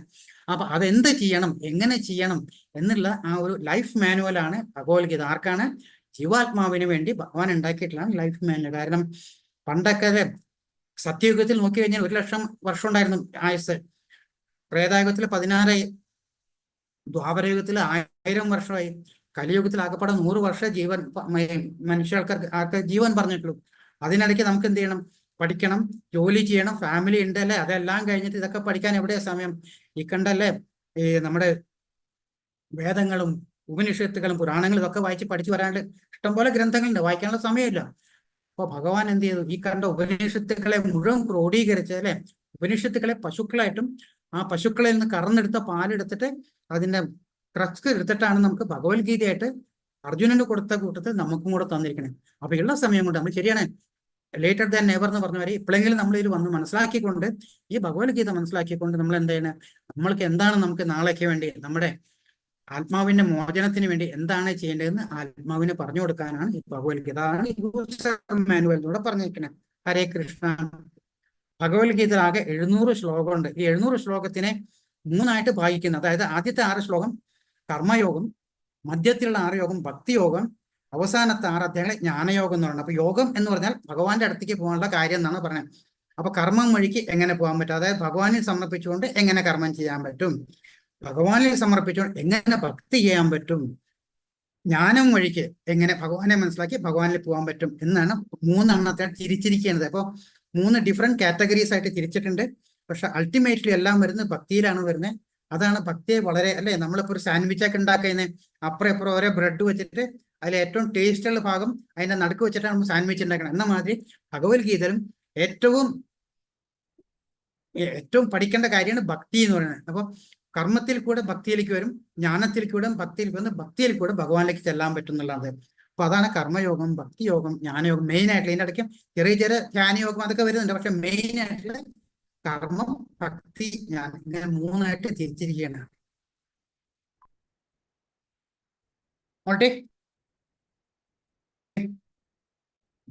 ഭഗവത്ഗീത എന്ന് പറഞ്ഞപ്പോ നമ്മുടെ മനസ്സൊക്കെ ആകെ ഇരുട്ടി പിടിച്ചല്ലേ, നമുക്ക് എന്താ ചെയ്യണമെന്നുള്ള ആകെ ഇരുട്ടി പിടിച്ചിരിക്കുകയാണ് നമ്മുടെ മനസ്സൊക്കെ, വെളിച്ചമല്ല. അപ്പൊ ഇരുട്ടി കയറി മുറിയിൽ എന്താ ചെയ്യുന്നത്, ഒരു ടോർച്ച് ലൈറ്റ് കത്തിച്ച് കഴിഞ്ഞാൽ ഭയങ്കര ലൈറ്റ്. അതേമാതിരി ഭഗവത്ഗീത വന്നു കഴിഞ്ഞാൽ നമ്മുടെ ചളി പിടിച്ച അല്ലെങ്കിൽ ക്ലാവ് പിടിച്ചിട്ടുള്ള നമ്മുടെ മനസ്സിന്റെ ഉള്ളിൽ കൂടെ ഇതിൽ കയറിയിട്ട് ആ മനസ്സ് ശുദ്ധമാകുമ്പോൾ നമുക്ക് ഭഗവാൻ നമ്മുടെ ശരീരത്തിൽ ജീവാത്മാർക്ക് അറിയാൻ പറ്റും. ഇപ്പൊ എന്താ മനസ്സ് ചെയ്യുന്നത്, മനസ്സ് ഞാൻ ഞാൻ ഞാൻ പറഞ്ഞ ആ ഞാൻ ഏതാണ്, നമുക്ക് ഈ കാണുന്ന ഭൗതിക ശരീരമാണ്. ഭൗതിക ശരീരത്തിന് ഒന്നുമില്ല എന്നുള്ള ഒരു ജഡ ശരീരമാണത്. ഒരു ചെറുവിരൽ അനക്കണം നമുക്ക് തോന്നിക്കഴിഞ്ഞാൽ നോക്കൂ, ആ ചെറുവിരൽ അനക്കണതിന് മുമ്പ് അതിന്റെ ഒരു വൈബ്രേഷൻ നമ്മുടെ ഉള്ളിൽ തോന്നും. കാരണം അത് മനസ്സ് ആ വൈബ്രേഷൻ വരുത്തിയാണ്, എന്നാൽ മാത്രമേ അത് വിരലിന് അനങ്ങാൻ പറ്റുള്ളൂ. ആ മനസ്സിന് ആ വൈബ്രേഷൻ വരണോ, അതിനുള്ള ശക്തി ജീവാത്മാവ് കൊടുക്കണം. ജീവാത്മാവിനെ എവിടുന്നാ കിട്ടുന്നത്, പരമാത്മാവിനെ കിട്ടുന്നത്. അപ്പൊ ആ ഒരു ചെയിൻ റിയാക്ഷൻ ഇങ്ങനെ പോയി കഴിഞ്ഞാൽ ഈ വിരൽ അനങ്ങാൻ പറ്റുള്ളൂ. അതുപോലും കഴിയാത്ത ഈ ജഡ ശരീരത്തിനെയാണ് നമ്മൾ ഞാൻ അത് ചെയ്തു, ഞാൻ ഇത് ചെയ്തു, അങ്ങനെ ചെയ്തു അല്ലെ, ഇങ്ങനെ ഓരോ കാര്യങ്ങൾ പറഞ്ഞ് നമ്മൾ ചെയ്തുകൊണ്ടിരിക്കുന്നത്. അതാണ്. അപ്പൊ അതല്ല വേണ്ടതെന്നാണ് പറയുന്നത്. ഭഗവാൻ പറയുന്നത് ആ ഒരു ലൈറ്റ് ഇൻഫർമേഷൻ നമുക്ക് കിട്ടിയിട്ട് നമ്മുടെ മനസ്സിനെ ശുദ്ധമായി കഴിഞ്ഞാൽ മനസ്സിൽ ആ ചെളിയും അതിന്റെ കറുപ്പും അല്ലെ പുക പിടിച്ചൊക്കെ ഇരിക്കുകയാണ്, അതൊക്കെ മാറിക്കഴിഞ്ഞാൽ പതുക്കെ നമ്മുടെ ഉള്ളിൽ തന്നെയുള്ള നമുക്ക് ജീവാത്മാവിനെ കാണാൻ പറ്റും എന്നാണ് ഭഗവാൻ പറയുന്നത്. ഭഗവത്ഗീതയിൽ ആകെ പറയുന്നത് 5 കാര്യങ്ങളാണ് ഭഗവത്ഗീത മെയിൻ ആയിട്ട് പറയുന്നത്. ഈശ്വരന് പരമാത്മാവ്, അതായത് ഇവിടെ ഭഗവാൻ ശ്രീകൃഷ്ണൻ, അത് പരമാത്മാവിനെ പറ്റിയാണ് പറയുന്നത്. അത് കഴിഞ്ഞിട്ടോ നമ്മളിൽ നമുക്ക് ശക്തി തരുന്ന, നമുക്ക് നേരത്തെ പറഞ്ഞ ജീവാത്മാവ്, അതും ഭഗവാന്റെ തന്നെ സൃഷ്ടിയാണ്. അത് കഴിഞ്ഞ് ഭൗതിക പ്രകൃതി, ഭഗവാന് 3 തരം ശക്തിയുണ്ട്. അത് അന്തരംഗ ശക്തി, ബഹിരംഗ ശക്തി, തടസ്ഥ ശക്തി എന്ന് 3 ശക്തിയുണ്ട്. ഈ അന്തരംഗ ശക്തി എന്ന് പറയുന്നത് ഇന്നർ ഹാപ്പിനെസ് ആണ് ഭഗവാന്റെ. അതാണ് ആത്മീയ ലോകം എന്ന് പറഞ്ഞാൽ. ഈ രാധാറാണി അല്ലെങ്കിൽ മഹാലക്ഷ്മി അല്ലെങ്കിൽ സീതാദേവി ഇവരൊക്കെ പറഞ്ഞ ഭഗവാന്റെ അന്തരംഗ ശക്തിയിൽ നിന്ന് വന്നിട്ടുള്ള ആൾക്കാരാണ്. ഭഗവാന്റെ ഏറ്റവും കൂടുതൽ ഇഷ്ടമുള്ളതും ആ അന്തരംഗ ശക്തിയോടാണ്. ബഹിരംഗ ശക്തി എന്ന് പറഞ്ഞാൽ മായയാണ്, മഹാമായ എന്ന് പറഞ്ഞാൽ. മറ്റേ യോഗമായ, ഇത് മഹാമായ എന്ന് പറഞ്ഞാൽ. ഈ ഭൗതിക ബഹിരംഗ ശക്തി എന്ന് പറഞ്ഞാൽ ഈ ഭൗതിക പ്രകൃതി, അതായത് എപ്പോഴാണോ സൃഷ്ടി വേണമെന്ന് അവിടുന്ന് ഈ ഭൗതിക പ്രകൃതി സൃഷ്ടി ഉണ്ടാക്കുന്ന ഭഗവാനാണ് ചെയ്യുന്നത്. അത് നമ്മൾ പിന്നീട് ഡീറ്റെയിൽ ആയിട്ട് പഠിക്കുന്നുണ്ട്. പിന്നെ കാലം എന്ന് പറയുന്നത് എല്ലാത്തിനെയും നിർണ്ണയിക്കുന്നത് അല്ലേ. നമുക്ക് 4 യുഗങ്ങളുണ്ടെന്നും ആ യുഗങ്ങൾ കൊണ്ട് മഹായുഗങ്ങളെന്നും അങ്ങനെ ഓരോ കാലങ്ങൾ, ആ കാലത്തിനെ ബേസ് ചെയ്തിട്ടാണ്. അപ്പൊ നമുക്കൊക്കെ കാലം എന്ന് പറയുന്നത് നമ്മളെല്ലാവരും ജീവിക്കുന്നുണ്ടേ. നമ്മൾക്ക് എല്ലാത്തിനും ജീവിച്ചു കഴിഞ്ഞാൽ നമുക്കൊരു എൻഡ് ഉണ്ട്. Everything has got an end അല്ലേ. ഭൗതികമായിട്ടുള്ള എല്ലാത്തിനും ഒരു അവസാനം ഉണ്ടെന്നുള്ളത് അത് എങ്ങനെ ഒരു കാലത്തിന് നിശ്ചയമാണ്. അപ്പം കാലത്തിൽ കൂടിയാണ് ഈ പ്രപഞ്ചം മുഴുവൻ, പ്രത്യേകിച്ച് ഭൗതിക പ്രപഞ്ചം എല്ലാം നടക്കുന്ന ഒരു കാലത്തിൽ കൂടിയാണ്. ബ്രഹ്മാവിന് പോലും നാശമുണ്ട്, അത് നമ്മൾ ഇനി പഠിക്കുന്നുണ്ട്. ബ്രഹ്മാവിന് പോലും നാശമുണ്ടെന്ന്. അപ്പൊ എല്ലാത്തിനും ഒരു കാലമുണ്ട്, അതാണ് കാലം എന്ന്. കർമ്മം എന്ന് പറയുന്നത് നമ്മുടെ ഈ ശരീരത്തിന് എന്താ വളർച്ചകളും കാര്യങ്ങളും എല്ലാം ചെയ്യുന്നില്ലതും കർമ്മമില്ലാതെ ഒരു മിനിറ്റ് പോലും നമുക്ക് ഇരിക്കാൻ പറ്റില്ല എന്നാണ്. കർമ്മമാണ് എല്ലാത്തിന്റെ ബേസിക്. ആ കർമ്മം എങ്ങനെ ചെയ്യുന്നു എന്നുള്ള ഉദ്ദേശിച്ചിട്ടാണ് നമ്മുടെ ഫ്യൂച്ചർ എങ്ങനെ വരും നമ്മൾ തീരുമാനിക്കുക. അപ്പൊ കർമ്മമാണ് എല്ലാം നമ്മൾ കൊണ്ടു നടക്കുന്നതും എല്ലാത്തിനും. ഇതാണ് ബേസിക് ആയിട്ടുള്ള 5 കാര്യങ്ങൾ. ഈ 5 കാര്യങ്ങൾ നമ്മൾ കുറേശ്ശായിട്ട് പഠിച്ചു ഭഗവാൻ പറഞ്ഞു തരുന്നുണ്ട്. ഇത് പഠിച്ച് നമ്മൾ നമുക്ക് വീണ്ടും റെഫർ ആയിട്ട് പറയാം നമ്മൾ എന്താ പഠിച്ചതെന്നുള്ള. ഹരേ കൃഷ്ണ. ഭഗവത്ഗീത ചർച്ച ചെയ്യുന്ന പറഞ്ഞാൽ 5 അടിസ്ഥാന തത്വങ്ങളാണ് ഉൾക്കൊള്ളുന്നത്. ഭഗവത്ഗീതയിൽ പരമനിയന്താവ് ഈശ്വരനും നിയന്ത്രിത ജീവസത്തകളായ ജീവാത്മാവും വിഷയമാകുന്ന പ്രകൃതി, ഭൗതിക പ്രകൃതി, കാലം, അതെ പ്രപഞ്ചാസ്ത്രത്തിന്റെ കാലയളവ്, അതല്ലെങ്കിൽ ഭൗതിക പ്രകൃതി പ്രകടന കാലം, പിന്നെ കർമ്മം. ഇത്രയും കാര്യങ്ങളാണ് നമ്മൾ പഠിക്കാൻ പോകുന്നത്. ഹരേ കൃഷ്ണ. ഇനി ഗീതാ മഹാത്മ്യത്തെ പറ്റി പറയുന്നത്. ഗീതാശാസ്ത്രം ഇതം പുണ്യം യ പഠേത് പ്രേത പുമാൻ. വിഷ്ണു പ്രഥമ ആപ്നോതി അയ ശോകാതിവർജിത. അതായത് ഭഗവത്ഗീത അതീന്ദ്രിയ സാഹിത്യമാണ്. അത് വളരെ ശ്രദ്ധയോടുകൂടി വായിക്കണം. ഗീതാശാസ്ത്രം ഇതം പുണ്യവ്യപ്പടെ പ്രേതപ്പുമാൻ. ഭഗവത്ഗീതയുടെ നിർദ്ദേശങ്ങൾ വേണ്ടവണ്ണം പിന്തുടരുന്നവർ ജീവിതത്തിലെ എല്ലാ ദുരിതങ്ങളിൽ നിന്നും ഉത്കണ്ഠകളിൽ നിന്നും മുക്തരാകും. ശോകാതിവർജിത, ജീവിതത്തിലെ എല്ലാ ഭയങ്ങളിൽ നിന്നും വിമുക്തരാകും. അടുത്ത ജന്മം ആത്മീയ ജീവിതം കൈവരിക്കുകയും ചെയ്യും. അതായത് ജീവിതത്തിലെ എല്ലാ ഭയങ്ങളിൽ നമുക്ക്, ജീവിതത്തിലെ ഏറ്റവും വലിയ ഭയം എന്ന നഷ്ടഭയം അല്ലെ. ഏതാ നഷ്ടപ്പെടുന്നത്? നമ്മുടെ ജീവൻ, മരണം അല്ലെ. ഏറ്റവും ഉള്ള മരണമാണ് നമ്മുടെ ഏറ്റവും വലിയ ഭയം. നമ്മൾ അനങ്ങിയാൽ നമുക്ക് പേടിക്കാൻ എന്ത് സംഭവിക്കാം അല്ലെ. നാളത്തെ എന്താണെന്ന് അറിയില്ല. എന്നാലും നമ്മൾ ഞാൻ ഭയങ്കരനാണെന്ന് പറഞ്ഞു നടക്കുകയും ചെയ്യും അല്ലെ. എന്തെങ്കിലും സംഭവിച്ചു കഴിഞ്ഞാൽ നമുക്ക് മരിക്കുമോ എന്നുള്ള പേടികൾ വന്നുകൊണ്ടിരിക്കും. പക്ഷെ ഒരു ജന്മമുണ്ടോ, ഒരു മരണമുണ്ടോ, ജന്മമുണ്ടോ. പക്ഷേ നമുക്ക് ഇത് ഭഗവത്ഗീത പഠിച്ച് മനസ്സിലാക്കി കഴിഞ്ഞാൽ നമുക്ക് ആ ഭയം പോവും. കാരണം എന്താണ്? ഈ ജീവാത്മാവിന് മരണവുമില്ല, ആദ്യമില്ല, അന്ത്യവുമില്ല എന്ന് തുടങ്ങുന്നല്ലേ. പ്രപഞ്ചം ഭഗവാൻ എന്നുണ്ടോ അന്ന് ഈ ആത്മാക്കളുണ്ട്. അപ്പൊ എന്ന് തുടങ്ങുന്നു എന്ന് അവസാനിക്കുന്നു പറയാൻ പറ്റില്ല. അതിന് നാശമില്ല എന്ന് പറഞ്ഞു. പിന്നെ എവിടെയാ നാശമുള്ളത്? നമ്മുടെ ഈ പഴയ ഷർട്ട് ഉപേക്ഷിച്ച് പോണ മാതിരിയാണല്ലോ കുറച്ചു കാലം ഈ ഭഗവാൻ നമുക്ക് ഈ ശരീരം നിന്ന് നമ്മുടെ കർമ്മഫലം അനുഭവിക്കാനായിട്ട്. ആ കർമ്മഫലം അനുഭവിച്ചു കഴിഞ്ഞാൽ ആ ശരീരത്തിൽ നമ്മൾ പോവും. അത് വിട്ടിട്ട് നമ്മുടെ കർമ്മം അനുസരിച്ച് അടുത്ത ശരീരത്തിൽ പോയി. അപ്പൊ നമുക്ക് മരണമൊന്നുമില്ല. കാര്യം നമ്മൾ ജീവാത്മാക്കളെ നമുക്ക് മനസ്സിലാക്കി കഴിഞ്ഞാല് നമുക്ക് പിന്നെ മരണഭയമില്ല. കാര്യം എന്താണ്? ആ ഒരു ജന്മം കഴിഞ്ഞു, അടുത്ത ജന്മത്തിലേക്ക് മാറിക്കൊണ്ടിരിക്കും. അതാണ് പറയുന്നത്. ധർമ്മശാസ്ത്രങ്ങളെ സംശയദൃഷ്ടിയ വീക്ഷിക്കുന്ന അജ്ഞരും അവിശ്വാസികളുമാർക്ക് ഈശ്വരബോധം ലഭിക്കുന്നില്ല. അതായത് നേരത്തെ പറഞ്ഞു സംശയം എന്ന് പറഞ്ഞിട്ടുണ്ടെങ്കിൽ അതൊരു അസുര സ്വഭാവമാണ്. ഒരിക്കൽ മനസ്സിൽ സംശയം കയറി കഴിഞ്ഞാൽ ഭയങ്കര കഷ്ടമാണ് അത് മാറ്റിയെടുക്കാനായിട്ട് അല്ലെ. അപ്പൊ സംശയത്വം ഇല്ലാത്ത കാരണം ഇത് പറയുന്നത് ആരാണ്? ഭഗവാനാണ് പറയുന്നത്. ഭഗവാനെ അച്യുതൻ എന്നാണ് പറയുന്നത്. അതായത് യാതൊരു തെറ്റും സംഭവിക്കാത്ത വ്യക്തിയാണ് ഭഗവാൻ. ആ ഭഗവാനാണ് പറഞ്ഞത് ഇന്ന കാര്യങ്ങൾ ചെയ്യാന്ന് പറഞ്ഞു. ഭഗവാൻ വേദങ്ങൾ പറഞ്ഞിട്ടുണ്ട് അല്ലെ. ആ വേദങ്ങൾക്ക് ഉപനിഷത്തിലെ വേദങ്ങളുടെ ഭാഗമായിട്ട് ഉപനിഷത്തുണ്ട്. ആ ഉപനിഷത്തിൽ പറയുന്ന മുഴുവൻ ആത്മീയ കാര്യങ്ങളാണ് പറയുന്നത്. ആ ആത്മീയ കാര്യങ്ങൾ ഭഗവാൻ തന്നെ പറഞ്ഞ ആത്മീയ കാര്യങ്ങളെ എടുത്തിട്ട് ഭഗവാൻ തന്നെയാണ് ക്രോഡീകരിച്ച് അതിന്റെ സത്തായിട്ട് നമുക്ക് തന്നിരിക്കുന്നത്. അപ്പൊ പിന്നെ അതിനെ അവിശ്വസിക്കേണ്ട യാതൊരു കാര്യമല്ലേ. ഗീതാധ്യയന ശീലസ്യ പ്രാണായാമ പരസ്യ നൈവ സന്ധി പാപാനി പൂർവജന്മ കൃതാനി ച. അതായത് ആത്മാർത്ഥമായി ഗൗരവമായി ഭഗവത്ഗീത വായിക്കുന്ന ഒരാളെ ഭഗവത് കരുണയാൽ മുമ്പ് ചെയ്ത പാപങ്ങളുടെ ഫലം ബാധിക്കുകയില്ല. നമ്മൾ നേരത്തെ എന്താ പറഞ്ഞേ? നമ്മുടെ ശരീരം നമുക്ക് മുഴുവൻ പാപക്കണക്കുകൾ ഉണ്ടെന്നല്ലേ. ആ പാപക്കണക്കുകൾ മാറിയാലേ നമുക്ക് തിരിച്ചു പോകാൻ പറ്റുള്ളൂ. അപ്പൊ അതിനുള്ള ഏറ്റവും വലിയൊരു മാർഗം ഇവിടെ ഭഗവാൻ പറഞ്ഞു തരുന്ന ഗീതാ മാഹാത്മ്യത്തിൽ കൂടെ പറയുന്നത് ഗീത പഠിക്കുക. അത് എങ്ങനെ പഠിക്കണം? അതിന്റെ അർത്ഥം മനസ്സിലാക്കിക്കൊണ്ട് നമ്മൾ പഠിക്കണം. അല്ല വെറുതെ വായിച്ചു പോയിട്ട് കാര്യമില്ല. അതിന്റെ ഭഗവാൻ പറഞ്ഞ ഓരോ വാക്കിന്റെ അർത്ഥം പറഞ്ഞു വലിയ വലിയ ആചാര്യന്മാര് ഒരു ശ്ലോകത്തിൽ ചിലപ്പോൾ അവരൊരു ദിവസം മുഴുവൻ പറഞ്ഞു തരും. അപ്പൊ ഇത്രയും ആഴമുള്ള ഭഗവാൻ നമുക്ക് അറിയുന്ന രീതിയിൽ നമ്മൾ വായിച്ച് പഠിച്ച് അതിന്റെ അർത്ഥങ്ങൾ മനസ്സിലാക്കുക എന്നാണ് പറയുന്നത്. കുറച്ചെങ്കിലും ഓരോ ദിവസം വായിച്ചുകൊണ്ടിരിക്കുക. എന്നിട്ടോ ഭഗവത്ഗീത പരമ ദിവ്യോത്ത പുരുഷന്റെ മുഖനിർമ്മിതമാണ്. ഗംഗ ഭഗവാന്റെ പാദപങ്കജ നിർഗതവുമാണ്. അത് ഗംഗ വരുന്ന എവിടെയാ? ഭഗവാന്റെ കാലിൽ നിന്ന് ഗംഗ ഒഴുകുന്നത്. ഭഗവാന്റെ മുഖവും പാദവും തമ്മിൽ തീർച്ചയായും യാതൊരു വ്യത്യാസമില്ല. എങ്കിലും പക്ഷപാതമില്ലാതെ ഒരു പഠനത്തിൽ ഭഗവത്ഗീത ഗംഗാജലത്തേക്കാൾ കുറെ കൂടി ഉന്നതമാണെന്ന് പറയുന്നത്. അപ്പോൾ ഗംഗാജലത്തിൽ നമ്മൾ പോയി കുളിച്ച് കഴിഞ്ഞാൽ നമ്മുടെ പാപങ്ങൾ മാറുന്നു പറയാം. അതിനേക്കാൾ ഉന്നതമാണ് ഏതാണ്? ഭഗവത്ഗീത എന്നാണ്. അപ്പൊ അത് പഠിച്ചു കഴിഞ്ഞായിട്ടുള്ള കാര്യങ്ങൾ പറയേണ്ട ആവശ്യമില്ലല്ലേ. മലിനേ മോചനം പുംസാം ജല സ്നാനം ദിനേ സൃതി ഗീതാമൃത സ്നാനം സംസാരമല നാശനം. നിത്യവും ജലത്തിൽ സ്നാനം ചെയ്ത് ദേഹശുദ്ധി വരുത്ത. എന്നാൽ ഭഗവത്ഗീത എന്ന ഗംഗാജലത്തിൽ ഒരിക്കലെങ്കിലും സ്നാനം ചെയ്യുന്ന വ്യക്തിയുടെ ഭൗതിക ജീവിതത്തിലെ എല്ലാ മാലിന്യങ്ങളും പോകുന്നു. അതായത് നമുക്ക് രണ്ട് ശുദ്ധിയാണ് പറഞ്ഞിരിക്കുന്നത്, ദേഹശുദ്ധി, മനഃശുദ്ധി. ഈ ഗംഗാജലത്തിൽ അല്ലെങ്കിൽ വെള്ളത്തിലൊക്കെ ഇങ്ങനെ കുളിച്ച് കഴിഞ്ഞാൽ നമുക്ക് ദേഹശുദ്ധി 3, 4, 5 പ്രാവശ്യം കുളിക്കാം. പക്ഷെ ഉള്ളിൽ മുഴുവൻ കുശുമ്പും കുനിഷ്ടും ദേഷ്യവും വിദ്വേഷവും ഒക്കെ പറഞ്ഞിട്ട് എന്താ ചെയ്യണം? അഹം എന്നുള്ള ഭാവം ഉണ്ടായിരുന്നു. അതുകൊണ്ട് യാതൊരു ടോട്ടൽ വേസ്റ്റ് ആണത് അല്ലെ. അപ്പൊ അത് പറയുന്നത് അതല്ല വേണ്ടത്, രണ്ടും വേണം. എന്താ ചെയ്യുന്നത്? ആദ്യം കുളിച്ചൊക്കെ ശുദ്ധിയായതിനു ശേഷം നമ്മൾ മനഃശുദ്ധിക്കുള്ള കാര്യങ്ങൾ ചെയ്തുകൊണ്ടിരിക്കുക. അതിന് ഏറ്റവും വലിയ കാര്യം എന്താ? 2 കാര്യമാണ്. ഒന്ന് ഹരേ കൃഷ്ണ മഹാമന്ത്രം ജപിക്കുക, പിന്നെ ഗീത പഠിക്കുക എന്നുള്ളതാണ്. ശ്രവണത്തിന്റെ മഹിമ. ഗീതാസുവിധ കർത്തവ്യം ക്രമേണ ശാസ്ത്ര വിസ്തരേ യാ സ്വയം പത്മനാഭസ്യ മുഖ പത്മ വിനിസൃത. ഭഗവത്ഗീത ദിവ്യോത്തപനിഷത്ത് ഉപദേശിക്കപ്പെട്ടതാകയാൽ മറ്റൊരു വേദസാഹിത്യവും പഠിക്കേണ്ടതില്ല. ഭഗവത്ഗീത ശ്രദ്ധയോടും കൃത്യനിഷ്ഠയോടും ശ്രവിക്കുകയും വായിക്കുകയും ചെയ്താൽ മതി. ഇന്നത്തെ കാലത്ത് ആളുകൾ ലൗകിക വ്യാപാരത്തിൽ അത്രയധികം മുഴുകിയിരിക്കുന്നുണ്ട്. വേദസാഹിത്യം മുഴുവൻ വായിക്കുക അവർക്ക് അസാധ്യമത്ര. എന്നാലത് ആവശ്യമില്ല. ഒരൊറ്റ ഗ്രന്ഥം ഭഗവത്ഗീത മതി. കാരണം അത് എല്ലാ വേദസാഹിത്യങ്ങളുടെയും സർവസ്വമാണ്. മാത്രമല്ല പ്രത്യേകിച്ചും പരമദിവ്യോത്തമനുഷാൽ ഉപദിഷ്ടവുമാണ്. ഭാരതാമൃത സർവസ്വം വിഷ്ണു വക്രാദ്വിശ്രിതം ഗംഗോദകം പിത്വ പുനർജന്മന വിദ്യതേ.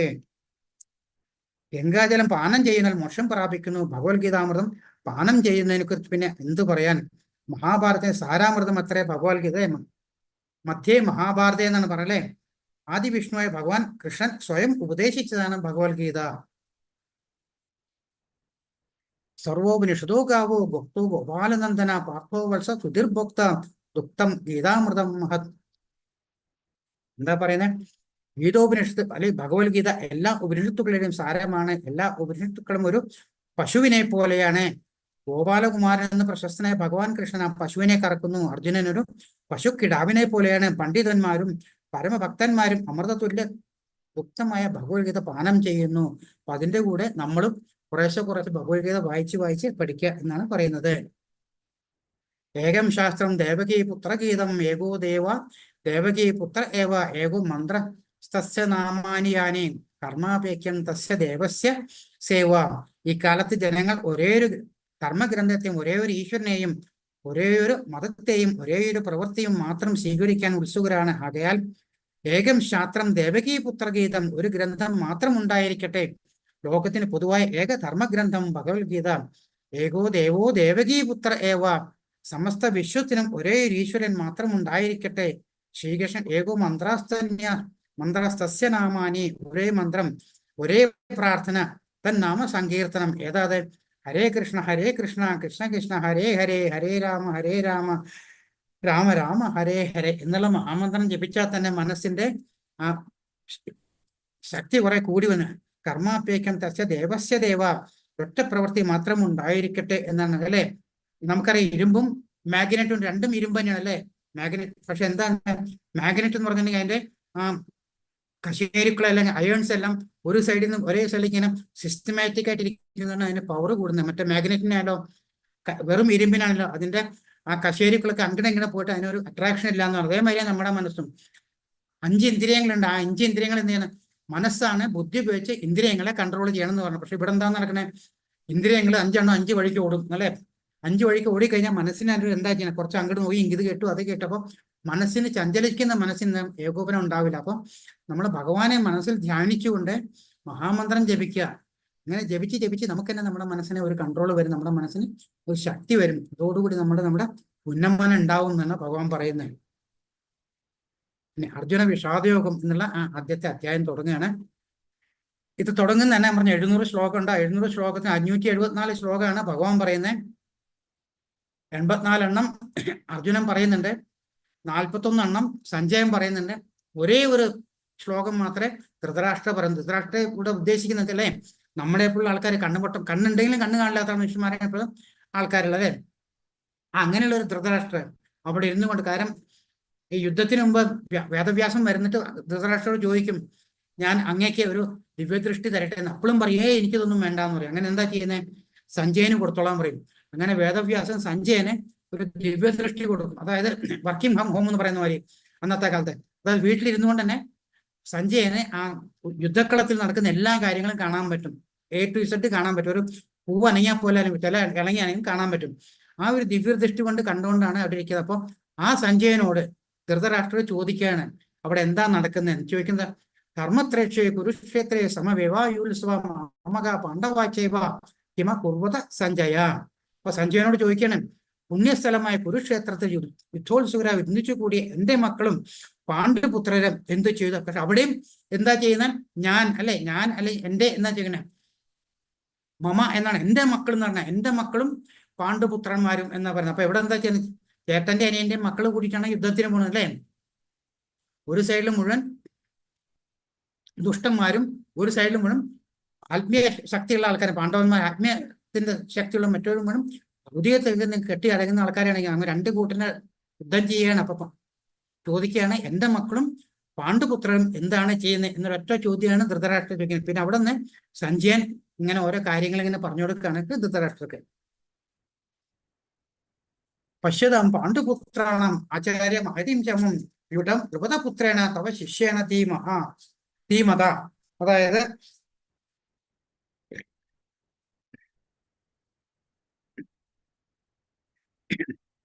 യുദ്ധത്തിന്റെ അടുത്ത് ഇങ്ങനെ രണ്ടു കൂട്ടർ നോക്കിയെടുക്കണം. അപ്പം ഇവിടെ ആരാ ചെയ്യുന്നത്? ദുര്യോധനൻ പോയിട്ട് ആരുടെ അടുത്ത് പോകുന്നത്? ദ്രോണരാണ് അപ്പോഴത്തെ അവരുടെ യുദ്ധത്തിന്റെ ഇൻചാർജ് ആയിട്ട് നിൽക്കുന്നത്, കൗരവന്മാരെ. അപ്പൊ അവിടെ പോയിട്ടാണ് ഇപ്പോ ആരാ ദുര്യോധനൻ പറഞ്ഞു കൊടുക്കുന്നത്. എന്താ പറയുക? അല്ലയോ ആചാര്യ, അങ്ങയുടെ ശിഷ്യനും ബുദ്ധിശാലിയുമായ ദ്രുപദപുത്രൻ ഒരുക്കി നിർത്തിയിട്ടുള്ള ഈ മഹത്തായ പാണ്ഡവ സൈന്യത്തെ ഒന്ന് നോക്കൂ. അതായത് ദ്രുപദന്റെ ഒരു മകനുണ്ട്. അതായത് ദ്രുപദനും ദ്രോണാചാര്യം വലിയ സ്നേഹത്തിലായിരുന്നു, അല്ലേ? നമുക്കറിയാവുന്ന കഥയത്. അത് കഴിഞ്ഞിട്ട് അവർ രണ്ടാളും പറഞ്ഞത്, ഈ ആശ്രമത്തിൽ പഠിച്ചിരിക്കുമ്പോൾ ദ്രുപദൻ പറഞ്ഞു, ഞാൻ രാജാവായി കഴിഞ്ഞാൽ എന്റെ രാജ്യത്തിന്റെ പകുതി നിനക്ക് തരാന്ന് പറഞ്ഞു. പക്ഷെ വിഡ്ഢിയായിട്ടുള്ള ദ്രോണാചാര്യ വിശ്വസിച്ചു. അതെല്ലാം കഴിഞ്ഞ് ദ്രോണാചാര്യ ചെന്നപ്പോൾ ദ്രുപദൻ രാജാവ് വഹിക്കാൻ സമയത്ത് എന്ന് പറഞ്ഞു, ഇതൊന്നും എനിക്ക് പറ്റില്ല എന്ന് പറഞ്ഞു. അങ്ങനെ അവർ തമ്മിൽ പ്രശ്നം ഉണ്ടാവുകയും ചെയ്യുന്നത്. അങ്ങനെ ആ പ്രശ്നത്തിൽ ഇടപെട്ട് കഴിഞ്ഞപ്പോൾ അല്ലെ, അത് കഴിഞ്ഞിട്ട് അർജുനെ കൊണ്ട് തോൽപ്പിക്കുന്ന ഒരു കഥയുണ്ട് അല്ലേ? എന്താണ് ഗുരുദക്ഷിണ വേണ്ടതെന്ന് അർജുനോട് എന്താണ് ചെയ്യേണ്ടതെന്ന് പറഞ്ഞു അല്ലെ? ദ്രുപദനെ കെട്ടി വരാൻ പറ്റി. അപ്പൊ ദ്രുപദൻ ഒരു തപസ് ചെയ്തിട്ട് എന്താ ഇത്, ദ്രോണരെ വധിക്കാൻ പറ്റുന്നതായിട്ടുള്ള ഒരു മകനെ എനിക്ക് വേണമെന്ന് പറയും. അപ്പൊ ദ്രൗപദിയുടെ ബ്രദറും കൂടിയാണത്. അപ്പൊ ദ്രുപദപുത്രനാണ് ഉണ്ടായത്. ആ ദ്രുപദൻ എന്താ ചെയ്യുന്നത്? യുദ്ധം പഠിപ്പിക്കാൻ വിടുന്ന കാര്യമാണ് ദ്രോണാചാര്യ അടുത്താണ്. ദ്രോണാചാര്യ ശരിക്കും ഒരു ബ്രാഹ്മണനാണ്. ബ്രാഹ്മണനായിട്ട് എത്തിക്കൊണ്ട് ക്ഷത്രിയധർമ്മം ചെയ്യാനായിട്ട് യുദ്ധം പഠിക്കുക ചെയ്യാണ്. അത് കഴിഞ്ഞിട്ട് അപ്പൊ അവിടെ പോയപ്പോ ദ്രോണാചാര്യ എല്ലാം പഠിപ്പിച്ചു കൊടുക്കുന്നത് ദ്രുപദപുത്രനെ. ആ ദ്രുപദപുത്രനാണ് ഇപ്പൊ പാണ്ഡവരുടെ സൈന്യാധിപനായിട്ട് അന്നത്തെ ദിവസം ആദ്യത്തെ ദിവസം നിൽക്കുന്നത്. അപ്പൊ ദുര്യോധനൻ പറഞ്ഞു കൊടുക്കണേ, നിങ്ങളുടെ ഏറ്റവും ശിഷ്യക്കാരെ എല്ലാവർക്കും അറിയാം, ദ്രുപദൻ തപസ് ചെയ്തും ദ്രോണരെ വധിക്കാനായിട്ടാണ് ഈ ദ്രുപദപുത്രൻ ഉണ്ടായതെന്നും എല്ലാം അറിയാവുന്നതാണ്. അപ്പൊ അത് പറഞ്ഞു കൊടുക്കണം, നിങ്ങളുടെ ഏറ്റവും വലിയ ശിഷ്യനാണ് അപ്പുറത്ത് നിൽക്കുന്നത്. അപ്പൊ അതുകൊണ്ട് മനസ്സിനൊരു ചാഞ്ചല്യം പാടില്ല എന്നാണ് പറഞ്ഞു കൊടുക്കണേ. അതുകൊണ്ട് ഒരു ഇൻഡയറക്റ്റ് വേ പറയണേ, അതുകൊണ്ട് ചാഞ്ചല്യം ഉണ്ടാവരുത്, അതുകൊണ്ട് മര്യാദയ്ക്ക് യുദ്ധം ചെയ്തോളണം എന്ന് പറഞ്ഞു കൊടുക്കുന്നുണ്ടോ. അത് കഴിഞ്ഞു. 15ാമത്തെ ശ്ലോകത്തിൽ നമ്മൾ വന്നു.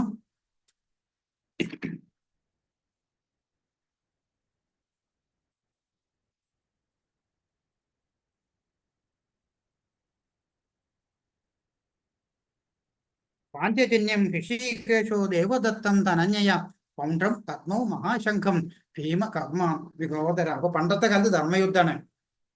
അപ്പൊ ഇവിടെ ധർമ്മത്തെ കുരുക്ഷേത്രത്തിന് ആ ധർമ്മക്ഷേത്രം, അത് അവിടെ ധർമ്മങ്ങൾ മാത്രമേ നടക്കുള്ളൂ.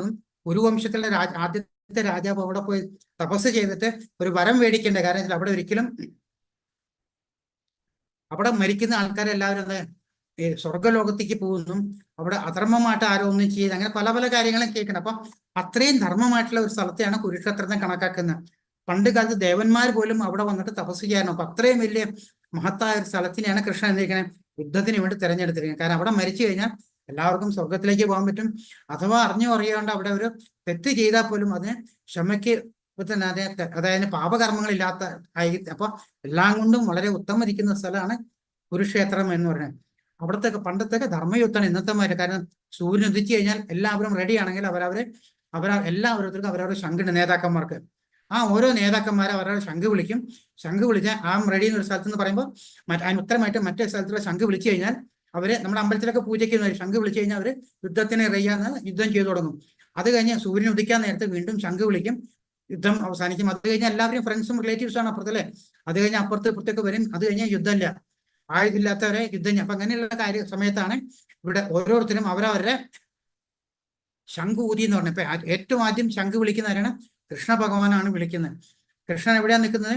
പാണ്ഡവരുടെ കൂടെ. അപ്പൊ പാഞ്ചജന്യം എന്ന ശംഖ് ഊതി. അത് കഴിഞ്ഞപ്പോൾ അർജുനൻ ദേവദത്തവും ദുഷ്കര കർമ്മ നിൽക്കുന്ന ഭോജനപ്രിയനായ ഭീമൻ പൗണ്ഡം എന്ന ശംഖും മുഴക്കി. അപ്പൊ അവരെ മൂന്നാള് ശംഖ് മുഴക്കി. അത് കഴിഞ്ഞിട്ട് അനന്ത വിജയം രാജ കുന്തി പുത്രോ യുധിഷ്ഠിര നകുല സഹദേവച്ച സുഘോഷമണി പുഷ്പകോ കാശ്യച്ച പരമേശ്വാസ ശിഖണ്ഡീച്ച മഹാരഥ ദൃഷ്ടദ്യുമ്നോ വിരാടച്ച സാത്യകീച്ചാപരാജിത ദ്രൗപദേയാച്ച സർവശ പൃഥ്വീപദേ ദ്രൗപച്ച മഹാബാഹു ശംഖം പൃഥക് പൃഥക്. അതായത് ഓരോരുത്തരായിട്ട് അവരവരെ ശംഖുകൾ വിളിച്ച കാര്യങ്ങളാണ്. ആരൊക്കെ വിളിച്ചിരിക്കുന്നത്?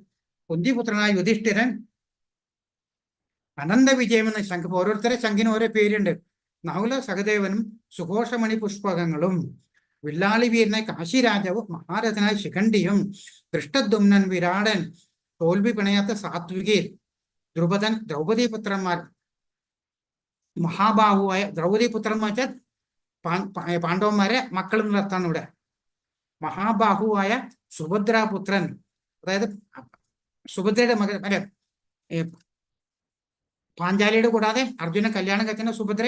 അപ്പൊ സുഭദ്രയുടെ പുത്രനും അവിടെ വന്നിട്ടുണ്ട്. അപ്പൊ എല്ലാവരും എന്നിവരും ശംഖുനാഥം മുഴക്കി. അപ്പൊ പാണ്ഡവ പുത്രത്തെ അവർ പറഞ്ഞു കഴിഞ്ഞ് വി ആർ റെഡി എന്ന് പറയുകയാണ് ഇവിടെ യുദ്ധത്തിനായിട്ട്. സഘോഷ ധാർത്തരാഷ്ട്രാണാം ഹൃദയാനേ വ്യാധരായ നപച്ച പൃഥ്വീം ജൈവ തുമുലോ അഭ്യുനുത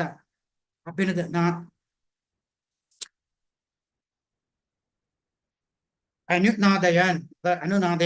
വിവിധ ശംഖങ്ങളിൽ നിന്നുയർന്ന ഈ നാദഘോഷം ഭൂമിയിൽ അന്തരീക്ഷത്തിലും മാറ്റൊലി കൊണ്ടു.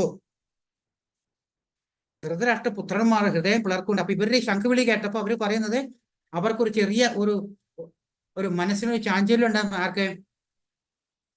കൗരവ പടയിലുള്ള ആൾക്കാർക്ക് ഒരു പേടി തോന്നിയ ധൃതരാഷ്ട്ര പുത്രന്മാർക്ക് ഒരു ഭയം ഉണ്ടായിരുന്ന. കാരണം അതിനനുസരിച്ച് ആദ്യം വിളിച്ചാരാ? കൃഷ്ണനാണ് വിളിച്ചിരിക്കുന്നത്.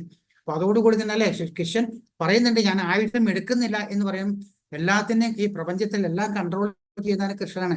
ഇതെല്ലാം കഴിഞ്ഞപ്പോൾ എല്ലാവരും വിളിച്ചു കഴിഞ്ഞപ്പോ എന്താണ്ട് ഇവിടെ ധൃതരാഷ്ട്ര ഭാഗത്തുള്ള ആൾക്കാർക്ക് മനസ്സിനൊരു ചഞ്ചലിപ്പ് ഉണ്ടായി എന്നാണ് പറയുന്നത് കേട്ടോ. അപ്പൊ ആ സമയത്ത് അർജുനൻ പറയാണ്,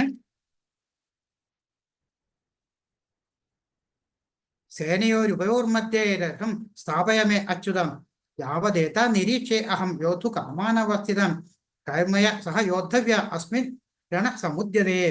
അതായത് എന്താ പറയണ, ഇതെല്ലാം കഴിഞ്ഞ് യുദ്ധത്തിന് തയ്യാറായപ്പം അവിടുന്ന് ഭീഷ്മരും ഒക്കെ വിളിക്കുന്ന ഇവിടെ നമ്മൾ അത് കൊടുത്തിട്ടില്ലെന്നുള്ളൂ. ആ സമയം കഴിഞ്ഞിട്ട് അവിടെ ഭീഷ്മരും ദ്രോണനും ഒക്കെ അവരവർ ശംഖുകൾ വിളിച്ചിട്ട് റെഡിയാണ് എന്ന് പറഞ്ഞിരിക്കുന്ന ആ സമയത്താണ് അർജുനൻ പറഞ്ഞത്. എന്താണ് പറഞ്ഞത്? അച്യുത, അതായത് ഒരിക്കലും നാശമില്ലാത്ത, അതായത് തെറ്റുകൾ പറ്റാത്ത ഒരാളാണ് അച്യുത. ഭഗവാനെ വിളിക്കാണ്. ഇവിടെ ഭഗവാൻ എന്താ ചെയ്യണല്ലേ? ഇത്രയും ഉന്നതിയിലിരിക്കുന്ന ഭഗവാൻ ഇവിടെ എന്താ ചെയ്യുന്നത്? സാരഥിയായിട്ട് വന്നിരിക്കുന്നത്. അപ്പൊ ഭഗവാൻ ഏറ്റവും ഉന്നതമായിട്ടിരിക്കും, ഏറ്റവും ഭക്തന്റെ എത്ര സേവകനായിട്ടിരിക്കുന്നു പറഞ്ഞപ്പ ഭക്തിയോട് എന്തൊക്കെ ചെയ്യുന്നു ആ ഒരു ഭക്തന്റെ സേവകൻ കൂടിയായിട്ട് ഭഗവാൻ ഇരിക്കും എന്നാണ് ഒരു ഇൻഡയറക്റ്റ്ലി ഇവിടെ നമുക്ക് പറഞ്ഞു തരണം. അതാണ് ഭക്തന്റെ ഒരു ഗുണം എന്ന് പറയുന്നത്. അപ്പൊ അച്യുത എന്ന് പറയുന്നത് ച്യുതി അഥവാ വീഴ്ച പറ്റാത്തവന്.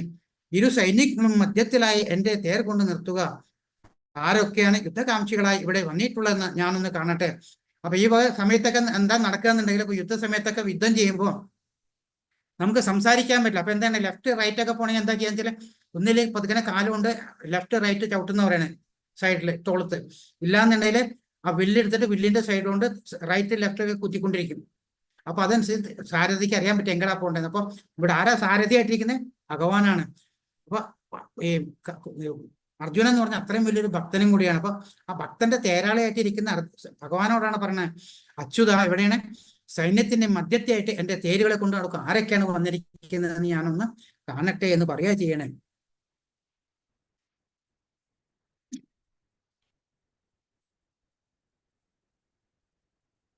എന്നിട്ട് എന്താ പറയണേ? വേപതുച്ഛ ശരീരമേ രോഹം അക്ഷജായതേ ഗാന്ധീവം സംസ്കൃതേ ഹസ്തൈവ പരിഹദ്യതേ. അതായത് അത് ഇത്രയും കണ്ടു കഴിയണം. അപ്പൊ ഇതിനിടയ്ക്ക് കുറച്ച് ഇതെന്താ അത് ഒരു പറഞ്ഞിട്ട്, പക്ഷെ അതിലെന്താ പറയുക, അവിടെ ചെന്നിട്ട് ഇങ്ങനെ അർജുനെ കാണുകയും ചെയ്യുന്നത്. അർജുനെ കണ്ടു കഴിയുമ്പോൾ എന്താണ് അവിടെ നിൽക്കുന്ന ആരാ? പിതാമഹൻ അല്ലെ, ഭീഷ്മർ. കൊച്ചു കുട്ടിക്കാലത്ത് എടുത്ത് വളർത്തിയിട്ടാണ് ഭീഷ്മരെ. ആയുധഭ്യാസം പഠിച്ചിട്ടുള്ള ആരാണ്? ദ്രോണാചാര്യനെ. പിന്നെ ശല്യരല്ലേ, ശല്യര് വരുന്ന ശല്യരെ പറ്റിച്ചുകൊണ്ട് ദുര്യോധനെ പിടിച്ചിട്ട് അവരെ ഇത് ശല്യർ എന്ന് വെച്ചാൽ ഏറ്റവും വലിയ തേരാളിയാണ് ശല്യര്. ശല്യരാരാണ്? അർജുനന്റെ അമ്മാവനാണ്. അപ്പൊ ഇങ്ങനെയുള്ള ഓരോരോ കാര്യത്തിൽ ഇവരെ ബന്ധുക്കളും കൂട്ടുകാരും ഫ്രണ്ട്സും എല്ലാവരും ആ ഭാഗത്ത് നിൽക്കണം. അപ്പൊ ഇവരൊക്കെ കണ്ടു കഴിഞ്ഞപ്പോ എന്താ പറ്റേ? അർജുൻ ആകെ വിഷമാവോ ചെയ്യുന്നത്. അർജുൻ പറയുന്നത് പല കാര്യം, എന്താ ഞാൻ ചെയ്യാ? കാരണം അവിടെ നിൽക്കുന്ന മുഴുവൻ ആൾക്കാരാണ് അർജുനന്റെ ഫ്രണ്ട്സും റിലേറ്റീവ്സും അല്ലെ, മുത്തച്ഛനും ഗുരുവും ഒക്കെ നിൽക്കുക. അത് കണ്ട് അർജുനൻ എന്ത് ചെയ്യുന്നില്ല. അർജുനൻ ആകെ ടെൻഷനായി. ഇനി എന്താ ചെയ്യുക? കാരണം ഇത് എല്ലാവർക്കും അറിയാം. ഇതിനു മുമ്പും അർജുനൻ വിരാട് രാജ്യത്ത് നിൽക്കുന്ന സമയത്ത് അല്ലെ, ഇവർ ഒളിവിൽ നിൽക്കുന്നുണ്ട്. ആ ഒളിവിൽ കഴിയുന്ന സമയത്ത് എന്താ ഇവർ പോയിട്ട് യുദ്ധം ചെയ്യുന്നു, അത് അർജുനൻ തോൽപ്പിക്കുന്നുണ്ട്. അപ്പൊ അർജുനൊക്കെ ചെയ്യുന്നുണ്ടെങ്കിലും ഈ യുദ്ധം എന്ന് പറഞ്ഞാൽ ഇതൊരു അവസാനത്തെ യുദ്ധമാണ്.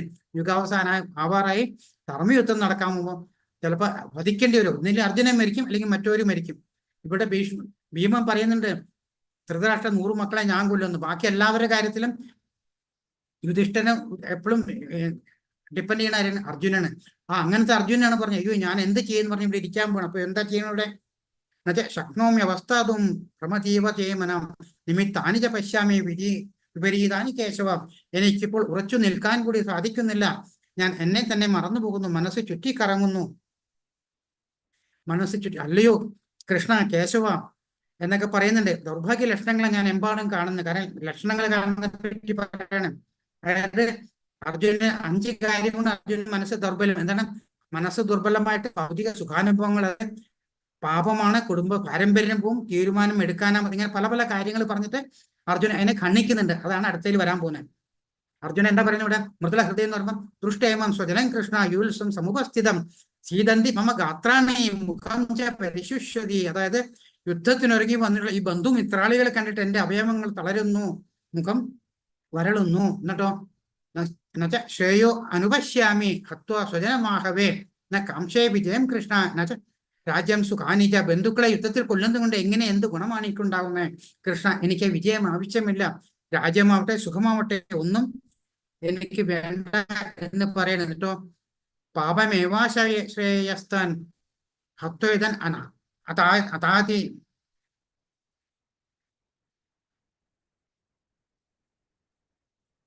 പാപമേശ്വയസ്മൻ അദ്വിത്തൻ അതതായിനാം തസ്മന്നർഹാവയം ഹന്തും ധാർത്തരാഷ്ട്രം സ്വബാന്ധവാൻ. അക്രമികളെ ഇവരെ കൊന്നാൽ ഞങ്ങൾക്ക് പാപമായിരിക്കും. ഇപ്പൊ അതാതായിന എന്ന് പറഞ്ഞിട്ടുണ്ടെങ്കിൽ 6 തരത്തിലുള്ള കുറ്റങ്ങൾ ചെയ്യുന്ന ആൾക്കാരുണ്ട്. അവർക്ക് പണ്ട് കാലത്ത്, ഇപ്പോഴത്തെ അല്ലേ, നമ്മൾ ഓരോ കാര്യങ്ങൾ പഠിക്കുമ്പോൾ ആ കാലത്തുണ്ടായിരുന്ന ലോ ആൻഡ് ഓർഡറിനെ പറ്റിയൊക്കെ മനസ്സിലാക്കും. ആദതായിന എന്ന് വെച്ചാൽ അവിടെ ഒരു 6 കാര്യങ്ങളുണ്ട്. ആ 6 കാര്യങ്ങൾ ചെയ്യുന്ന ആൾക്കാർ ശരിക്കും പറഞ്ഞാൽ വധത്തിനെ കൊല്ലുന്നതിന് അവർക്ക് യാതൊരു കുഴപ്പമില്ല എന്നാണ്. അങ്ങനത്തെ ആൾക്കാരാണ് ധൃതരാഷ്ട്രപുത്രരെയും സുഹൃത്തുക്കളെയും വിഷ്ണുവിക്ക് എന്നത് ധർമ്മ ഉചിതം. അത്രയും ദുഷ്ടം ചെയ്തിട്ടുണ്ട് അല്ലെ? പാഞ്ചാലിയുടെ വസ്ത്രാക്ഷേപം, അരക്കില്ലത്തിൽ അവരെ തീ വെച്ചത്, ഭീഷ്മനെ വിഷം കൊടുത്തു കൊല്ലാൻ, പല കാര്യങ്ങളും അവിടെ ചെയ്യുന്നത്. ഇത്രയൊക്കെ ചെയ്തിട്ട് അർജുനൻ പറയാണ്, ഇത്രയൊക്കെ ചെയ്തിട്ടുണ്ടെങ്കിലും അവരെ ഹിംസിക്കുക എന്നത് നമുക്ക് ഉചിതമല്ല. അല്ലയോ മാധവ, സ്വന്തം ബന്ധുക്കളെ കൊന്നിട്ട് എന്തു നേടാൻ ഞങ്ങൾക്ക് എങ്ങനെ സുഖിക്കാൻ കഴിയും? ഇതാണ് 6 കാര്യങ്ങൾ പറയുന്നത്. വിഷം കൊടുക്കുന്നവൻ, വീട് തീ വയ്ക്കുന്നവൻ, മാർഗായുധങ്ങൾ കൊണ്ട് ആക്രമിക്കുന്നവൻ, സ്വത്ത് കൊള്ളയടിക്കുന്നവൻ, ഭൂമി കയ്യേറുന്നവൻ, അന്യന്റെ ഭാര്യയെ അപഹരിക്കുന്നത്. ഇത് വായിച്ചു കഴിഞ്ഞാൽ ഇപ്പോഴത്തെ കാലത്ത് ഒരുമാതിരി എല്ലാവരെയും കൊല്ലപ്പെടുന്നതാണ് അല്ലേ? അപ്പൊ ഇത് പണ്ടത്തെ കാലത്ത് ഇതെല്ലാം ചെയ്തു കഴിഞ്ഞാൽ അവൻ വധിക്കപ്പെടേണ്ടതാണെന്ന് പറയുന്നത്. അപ്പൊ ഈ 5 കാര്യങ്ങൾ ആര് ചെയ്തിട്ടുണ്ട്? കൗരവന്മാര് ചെയ്തിട്ടുണ്ട്. എന്നിട്ട് പറയണം,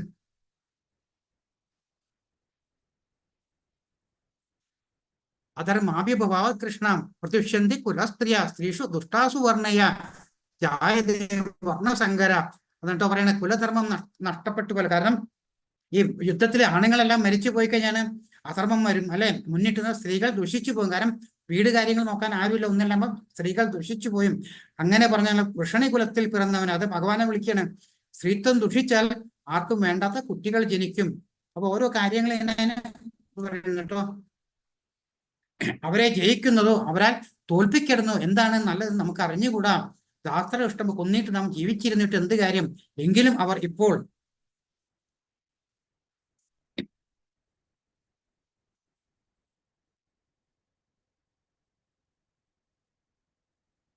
നാം ജീവിച്ചിരുന്നിട്ട് എന്ത് കാര്യം? എങ്കിലും അവർ ഇപ്പോൾ ഈ യുദ്ധത്തിനായി നമ്മുടെ മുമ്പാകെ നിൽക്കുന്നു. എന്താ പറഞ്ഞത്? നഗരീയെ ജയന്തേ യതി വാനോ ജായേയം യാൻ ഏവ ഹത്വാന ജീജിവിഷാമ സതേ അവസ്ഥിത പ്രമുഖേ ധാതരാഷ്ട്ര എന്ന് പറഞ്ഞിട്ടാണ് പറയുന്നത്. എന്നിട്ടോ അപ്പൊ ഇത് ഓരോ അർജുന്റെ പലതരം വ്യത്യസ്ത കാര്യങ്ങൾ തലയ്ക്ക് കൈവച്ചിട്ടും ടെൻഷൻ പിടിച്ചിട്ടും അല്ലെ? ധൃതരാഷ്ട്രം ഓരോരോ പ്രത്യക്ഷമായിട്ടുള്ള ആ പ്രതികരണങ്ങൾ കാണിച്ച ധൃതരാഷ്ട്രം ഇങ്ങനെ അന്ധനായിട്ട് നിൽക്കുന്നു. ഇവിടെ അർജുനൻ തലയ്ക്ക് കൈ കൊടുത്തേക്കുന്നു.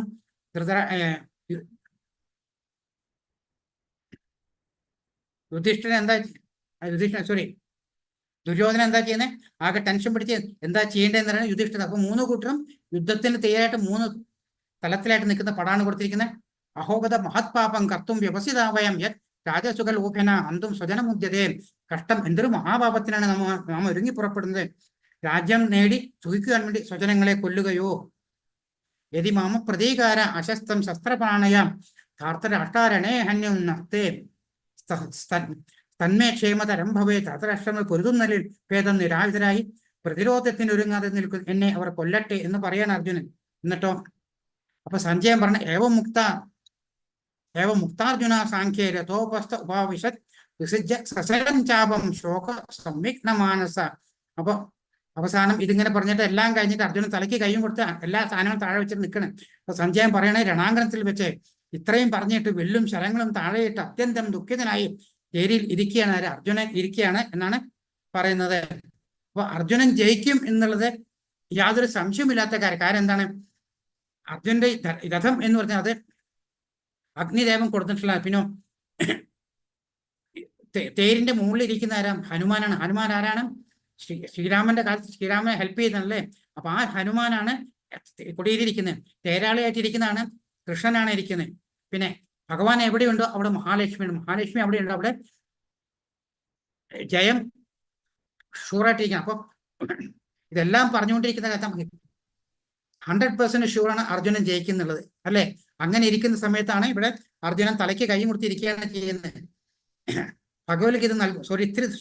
ഭഗവത്ഗീത നൽകുന്ന വിദ്യ നാം നമ്മുടെ ശരീരം കൊണ്ടല്ല പ്രവർത്തിക്കുന്നത്, വാസ്തവത്തിൽ നമ്മുടെ മനസ്സുകൊണ്ടും ബുദ്ധി കൊണ്ടാണ്. ആകയാൽ നമ്മുടെ മനസ്സും ബുദ്ധിയും ഭഗവത് സ്മരണയിൽ വ്യാപ്തരാകുമ്പോൾ സ്വാഭാവികമായി നമ്മുടെ ഇന്ദ്രിയങ്ങളും അത് സേവനത്തിൽ മുഴുകും. ഉപരിപ്ലവമായി ഇന്ദ്രിയ പ്രവർത്തികൾ ഒന്നു തന്നെയായിരിക്കും എങ്കിലും അവബോധം മാറിയിരിക്കും. എങ്ങനെ മനസ്സും ബുദ്ധിയും ഭഗവത് സ്മരണയിൽ നിർത്താം എന്ന് ഭഗവത്ഗീത പഠിപ്പിക്കുന്നത് ഭഗവത് സാമ്രാജ്യത്തിലേക്ക് ഒരാളെ തന്നെത്താൻ മാറ്റും. അതായത് ഇവിടെ ഭഗവാൻ പറയുന്നത് വെച്ചാൽ നമ്മുടെ മനസ്സാണ് എല്ലാത്തിൻ്റെയും ഉറവിടം, എല്ലാത്തിൻ്റെയും പ്രശ്നങ്ങളും മനസ്സാണ്.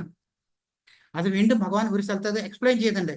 ഈ മനസ്സുകൊണ്ടാണ് എന്താണ് എല്ലാം ചിന്തിക്കുന്നത്. മനസ്സ് നല്ലത് ചിന്തിച്ചാൽ നല്ല കാര്യം, ചീത്ത ചിന്തിച്ചാൽ ചീത്ത കാര്യമാകും. കർമ്മം ചെയ്യേണ്ടത് കർമ്മം ചെയ്യാന്ന് പറഞ്ഞപ്പം നല്ല കാര്യത്തിൽ ചിന്തിക്കാനാണ് ഭഗവാൻ പറയുന്നത് അല്ലേ.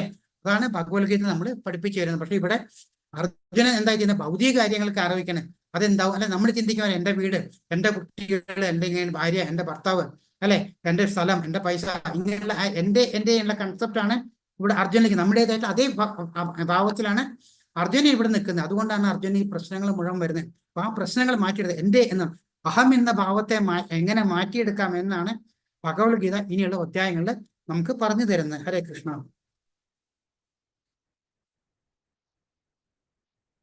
അങ്ങനെ ഇവിടെ ഭഗവത്ഗീതയുടെ 1ാമത്തെ അധ്യായം തീർന്നിരിക്കുന്ന അർജിത വിഷായോഗമാണ്. സോറി, കുറച്ച് കൂടുതലുണ്ട്, ഇത്തിരി സ്പീഡിൽ കൊണ്ട് 5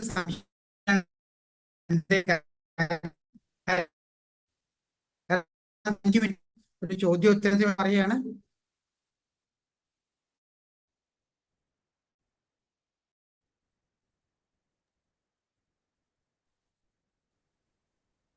ആർക്കെങ്കിലും എന്തെങ്കിലും മനസ്സിലാവാനുണ്ടോ? ഹരേ കൃഷ്ണ പ്രഭുജി. ഹരേ കൃഷ്ണ ചോദിക്കാൻ പ്രഭുജി. ഹരേ കൃഷ്ണ പ്രഭുജി. ആ പറഞ്ഞോളൂ. ദ്രോണരുടെയും ദ്രുപദരുടെയും കഥ ഒന്ന് പറഞ്ഞു തരുമോ? അതിൽ പറഞ്ഞല്ലോ